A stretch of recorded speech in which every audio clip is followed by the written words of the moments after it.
Hello creators, and welcome to the second episode of our guest speaker series.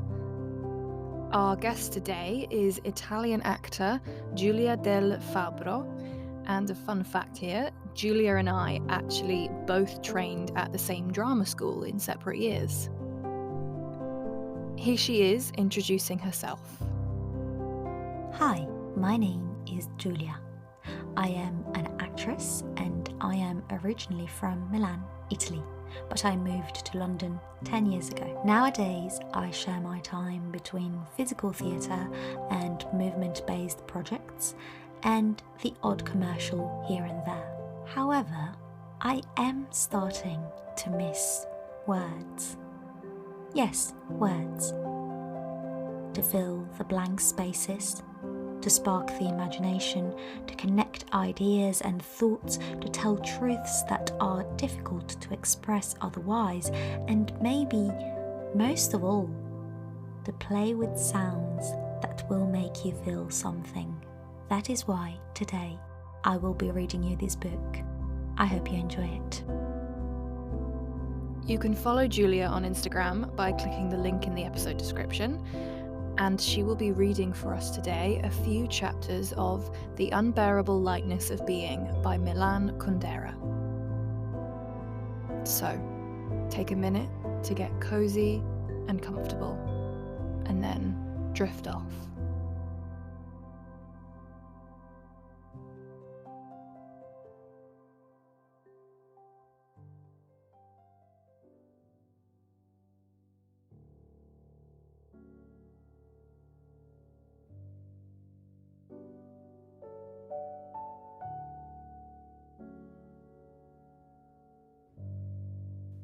The Unbearable Lightness of Being by Milan Kundera.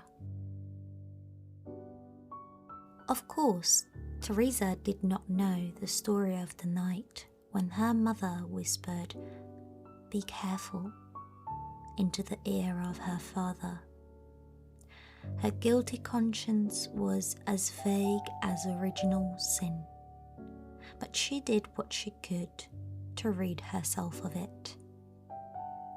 Her mother took her out of school at the age of 15, and Teresa went to work as a waitress, handing over all her earnings. She was willing to do anything to gain her mother's love. She ran the household, took care of her siblings, and spent all her Sundays cleaning the house and doing the family wash. It was a pity because she was the brightest in her class. She yearned for something higher, but in the small town there was nothing higher for her. Whenever she did the clothes, she kept a book next to the tub. As she turned the pages, the washing water dripped all over them. At home, there was no such a thing as shame. Her mother marched about the flat in her underwear, sometimes braless and sometimes, on summer days, stark naked. Her stepfather did not walk about naked, but he did go into the bathroom every time Teresa was in the bath. Once she locked herself in, and her mother was furious. "Who do you think you are, anyway? Do you think he's going to bite off a piece of your beauty?" This confrontation shows clearly that hatred for her daughter outweighed suspicion of her husband. Her daughter's guilt was infinite and included the husband's infidelities. Teresa's desire to be emancipated and insist on her rights, like the right to lock herself in the bathroom, was more objectionable to Teresa's mother than the possibility of her husband taking a prurient interest in Teresa. Once her mother decided to go naked in the winter when the lights were on. Teresa quickly run to pull the curtains so that no one could see her from across the street.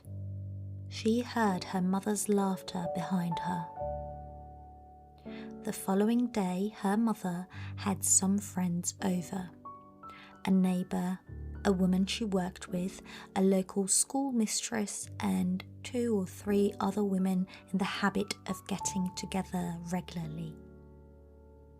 Teresa and the 16-year-old son of one of them came in at one point to say hello, and her mother immediately took advantage of their presence to tell how Teresa had tried to protect her mother's modesty.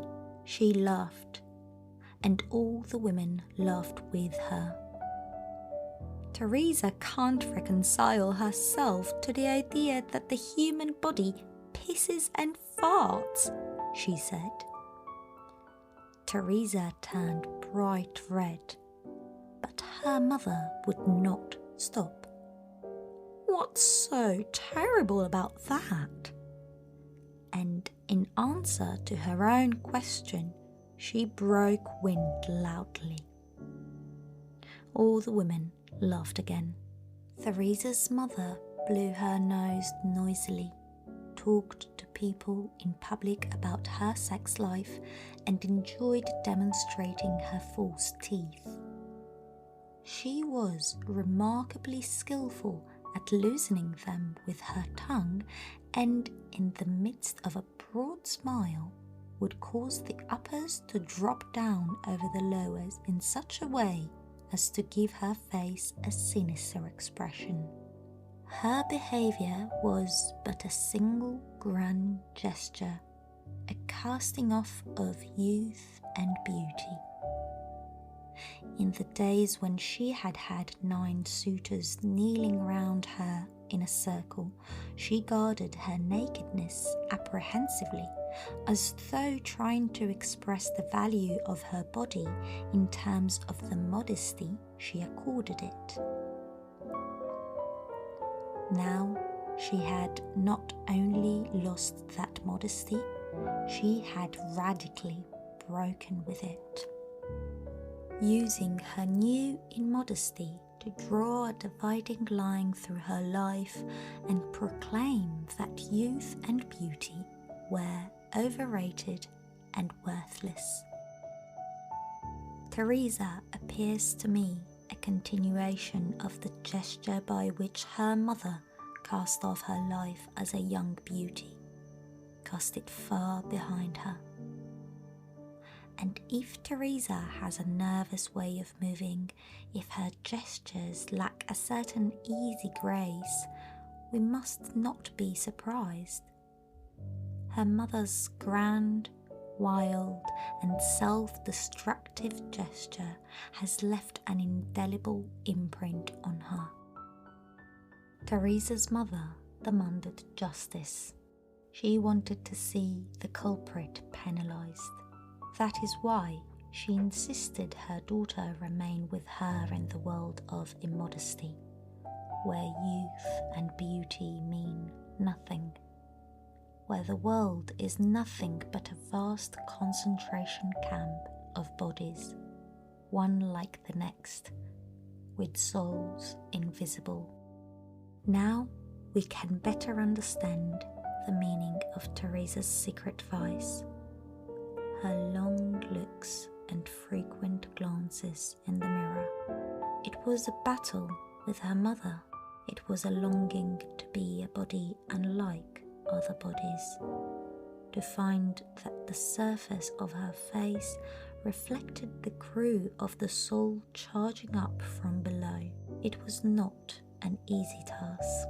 Her soul, her sad, timid, self-effacing soul, lay concealed in the depths of her bowels and was ashamed to show itself.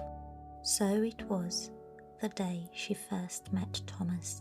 Weaving its way through the drunks in the hotel restaurant, her body sagged under the weight of the beers on the tray, and her soul lay somewhere at the level of her stomach or pancreas. Then Thomas called to her. That call meant a great deal, because it came from someone who knew neither her mother nor the drunks with their daily stereotypical scabrous remarks. His outsider status raised him above the rest. Something else raised him above the others as well. He had an open book on his table. No one had ever opened a book in that restaurant before. In Teresa's eyes, books were the emblems of a secret brotherhood, for she had but a single weapon against the world of crudity surrounding her: the books she took out of the municipal library, and above all, the novels. She had read any number of them. From Fielding to Thomas Mann, they not only offered the possibility of an imaginary escape from a life she found unsatisfying, they also had a meaning for her as physical objects. She loved to walk down the street with a book under her arm. It had the same significance for her as an elegant cane for the dandy a century ago. It differentiated her from others. Comparing the book to the elegant cane of the dandy is not absolutely precise. A dandy's cane did more than make him different. It made him modern and up to date. The book made Teresa different, but old-fashioned. Of course, she was too young to see how old-fashioned she looked to others. The young men walking by with transistor radios pressed to their ears seemed silly to her. It never occurred to her that they were modern, and so the man who called to her was simultaneously a stranger and a member of the secret brotherhood. He called to her in a kind voice, and Teresa felt her soul rushing up to the surface through her blood vessels and pores to show itself to him. After Thomas had returned to Prague from Zurich, he began to feel uneasy at the thought that his acquaintance with Teresa was the result of 6 improbable fortuities. Is not an event, in fact, more significant and noteworthy the greater the number of fortuities necessary to bring it about? Chance, and chance alone, has a message for us. Everything that occurs out of necessity, everything expected, repeated day in and day out, is mute. Only chance can speak to us. We read its message much as gypsies read the images made by coffee grounds at the bottom of a cup. Thomas appeared to Teresa in the hotel restaurant as chance in the absolute. There he sat, poring over an open book, when suddenly he raised his eyes to her, smiled, and said, "A cognac, please." At that moment, the radio happened to be playing music. On her way behind a counter to pour the cognac, Teresa turned the volume up. She recognized Beethoven. She had known his music from the time a string quartet from Prague had visited their town. Teresa, who, as we know, yearned for something higher, went to the concert. The hall was nearly empty. The only other people in the audience were the local pharmacist and his wife. And although the quartet of musicians on stage faced only a trio of spectators down below, they were kind enough not to cancel the concert and gave a private performance of the last 3 Beethoven quartets. Then the pharmacist invited the musicians to dinner and asked the girl in the audience to come along with them. From then on, Beethoven became an image of the world on the other side, the world she yearned for. Rounding the counter with Thomas's cognac, she tried to read Chance's message.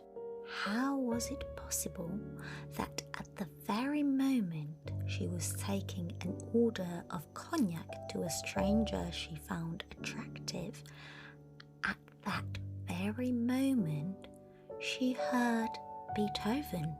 Necessity knows no magic formula. They are all left to chance. If love is to be unforgettable, fortuities must immediately start fluttering down to it like birds to Francis of Assisi's shoulders. He called her back to pay for the cognac. He closed his book, the emblem of the secret brotherhood, and she thought of asking him what he was reading. "Can you have it charged to my room?" he asked. "Yes," she said. "What number are you in?" He showed her his key, which was attached to a piece of wood with a red 6 drawn on it. "That's odd," she said. 6. "What's so odd about that?" he asked.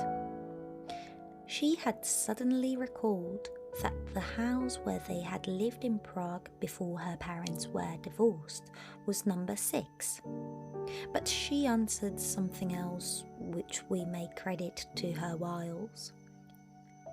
"You're in room 6 and my shift ends at 6. "Well, my train leaves at 7, said the stranger. She did not know how to respond, so she gave him the bill for his signature and took it over to the reception desk. When she finished work, the stranger was no longer at his table. Had he understood her discreet message? She left the restaurant in a state of excitement.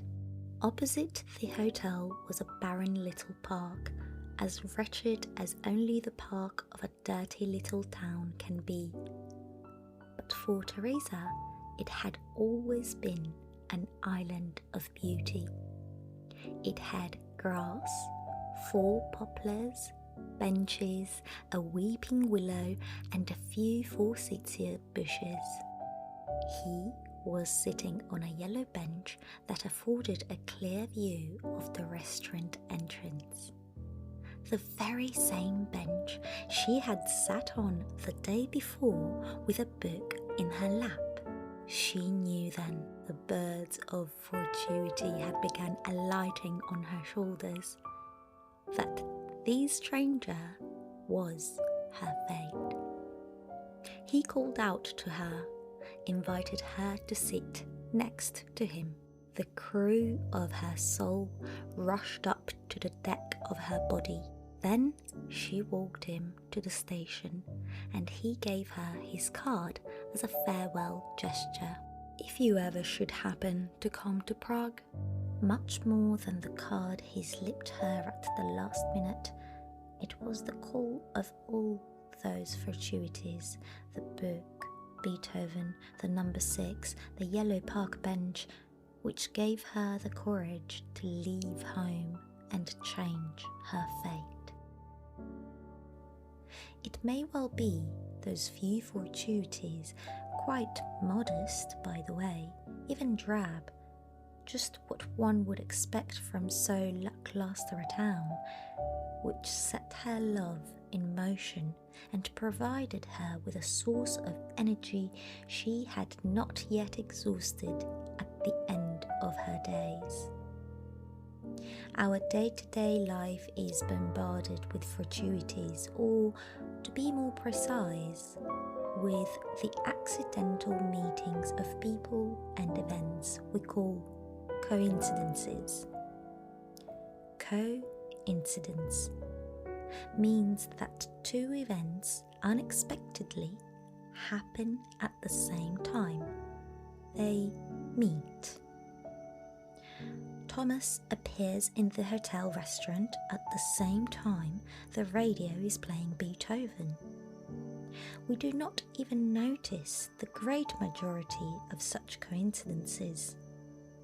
If the seat Thomas occupied had been occupied instead by the local butcher, Teresa never would have noticed that the radio was playing Beethoven, though meeting Beethoven and the butcher would have also have been an interesting coincidence. If the seat Thomas occupied had been occupied instead by the local butcher, Teresa never would have noticed that the radio was playing Beethoven, though the meeting of Beethoven and the butcher would have also been an interesting coincidence. But her nascent love inflamed her sense of beauty, and she would never forget that music. Whenever she heard it, she would be touched. Everything going on around her at that very moment would be hailed by the music and take on its beauty. Whenever she heard it, she would be touched. Everything going on around her at that moment would be haloed by the music and take on its beauty. Early in the novel that Teresa clutched under her arm when she went to visit Thomas, Anna meets Vronsky in curious circumstances. They are at the railway station when someone is run over by a train. At the end of the novel, Anna throws herself under a train. These symmetrical composition, the same motif appears at the beginning and at the end, may seem quite novelistic to you, and I am willing to agree, but only on condition that you refrain from reading such notions as fictive, fabricated, and untrue to life into the word novelistic, because human lives are composed in precisely such a fashion. They are composed like music, guided by his sense of beauty. An individual transforms a fortuitous occurrence, Beethoven's music, death under a train, into a motif, which then assumes a permanent place in the composition of the individual's life.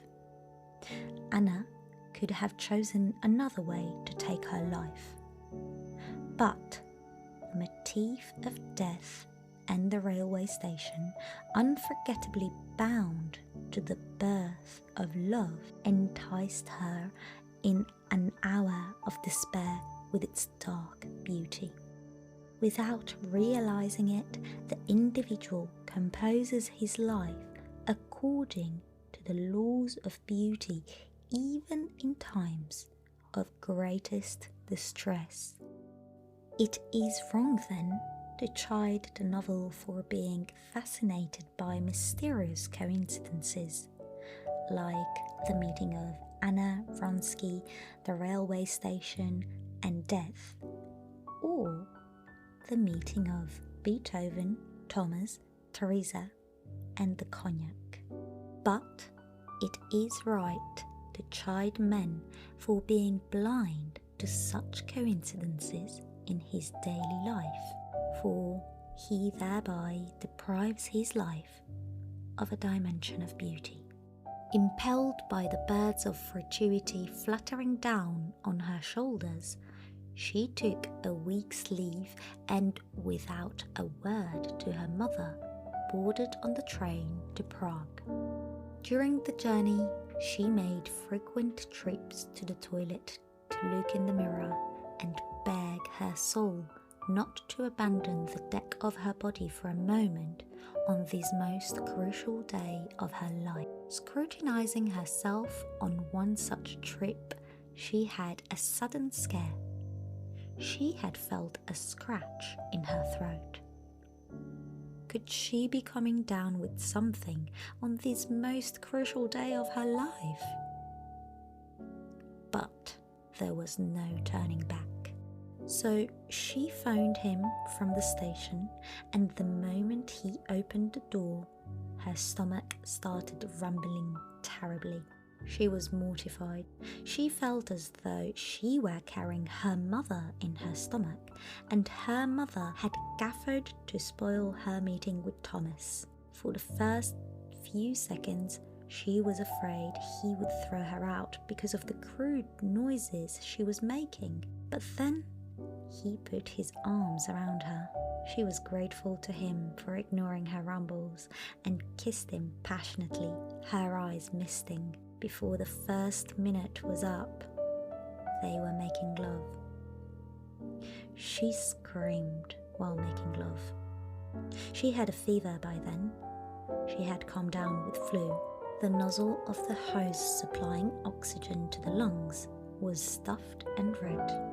When she travelled to Prague a second time, it was a heavy suitcase. She had packed all her things, determined never again to return to the small town. He had invited her to come to his place the following evening. That night, she had slept in a cheap hotel. In the morning, she carried her heavy suitcase to the station, left it there, and roamed the streets of Prague the whole day with Anna Karenina under her arm. Not even after she rang the doorbell and he opened the door would she part with it. It was like a ticket into Thomas's world. She realized that she had nothing but that miserable ticket, and the thought brought her nearly to tears. To keep from crying, she talked too much and too loudly, and she laughed. And again he took her in his arms almost at once, and they made love. She had entered a mist in which nothing could be seen, and only her scream could be heard.